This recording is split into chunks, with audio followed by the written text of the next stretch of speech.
Good afternoon. This is Pastor Jonathan Meyer, and I work here at Grace Church in the Next Generation Ministry. Across from the table, we have... My name is Michael Hoskinson, and I'm the worship leader here at Grace Church. Yeah, this last Sunday, we had a phenomenal beginning to a brand new series called Family Strong. Pastor Phil had a wonderful message directed specifically at fathers. So what we're going to talk about in this issue of our podcast is specifically fathering. Unique to this scenario, the reason they chose us is I've been at Grace Church here for 16 years. I have 3 children, and I've also been involved in youth ministry for 25 years. And on the other side of the story, we have I am newly married for 3 months, and I have no kids. Hey, so we figured having us react about this Sunday's message would be the best possible scenario for all those of you watching online. What specifically this weekend stood out to you from Pastor Phil's message? Yeah, one of the big things that stood out to me was Adam being passive.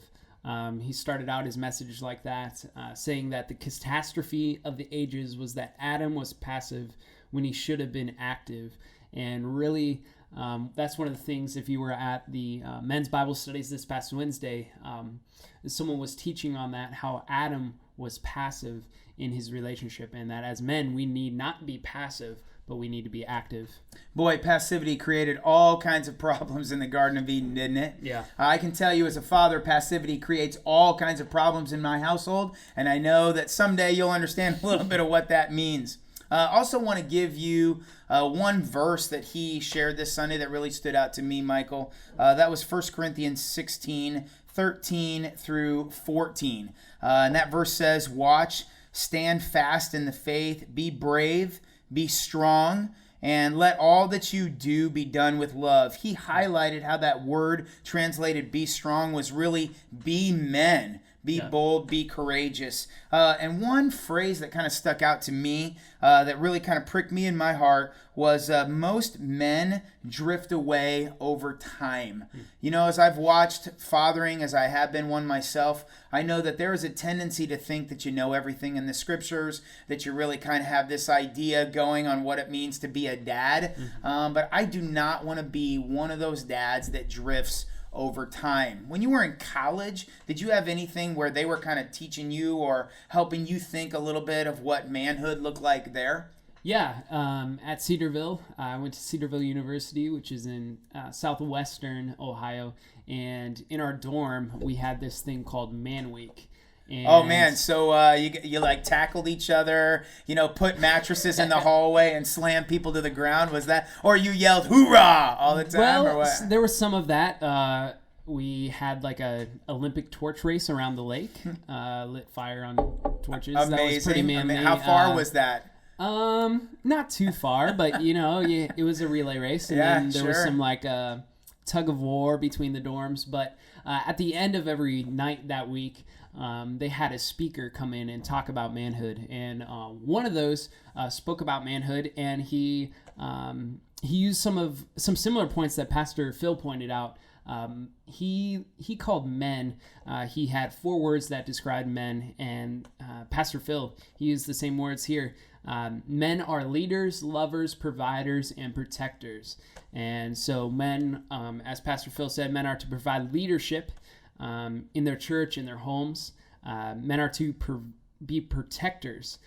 They are to provide protection to those. They're to be strong. And then men are to provide physically, spiritually to their families, to their church. And then also always be loving in everything they do. And so, great point about what you made about being provider, protector, and things of that nature.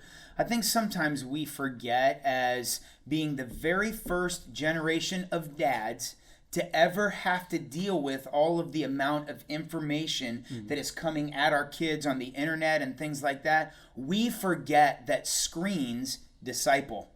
And so one tip that I want to give anyone watching, a book that I would recommend, many of you have heard of Gary Chapman. I'm sure you've heard of him, The 5 Love Languages. By the way, one of mine is Words of Affirmation. Send him our direction. But Gary Chapman put this book together called Growing Up Social, Raising Relational Kids in a Screen-Driven World. I would recommend that. And as dads, we have to do what we can to protect our children from the influences and things that they're seeing on the internet and on screens and things like that. Another quote that kind of struck me was, "Men are falling for everything because they aren't standing for anything." You know, one thing that I've learned is over the years from Pastor Phil's encouragement and the Word of God, we have to stand not only for our relationships with our kids, but we have to stand for the Word of God in our families. One other question I have for you is, when you listen to what he shared this week, what was your kind of take home? What one thing did you kind of feel like, hey, I want to take this home this week and maybe want to remind me and the rest of us about? Yeah, I think one of the things for me to take home was for men to be alert and really in our families, with our spouses, even amongst friends and in the church, just be alert to what is going on. Be that person that can bring spiritual truth into your family, to lead your family, and not to be active in that, not just letting it come when it feels right, but actually starting and initiating that conversation. Yeah, absolutely. One way you can be alert is by continually reminding your children of what you've already taught them.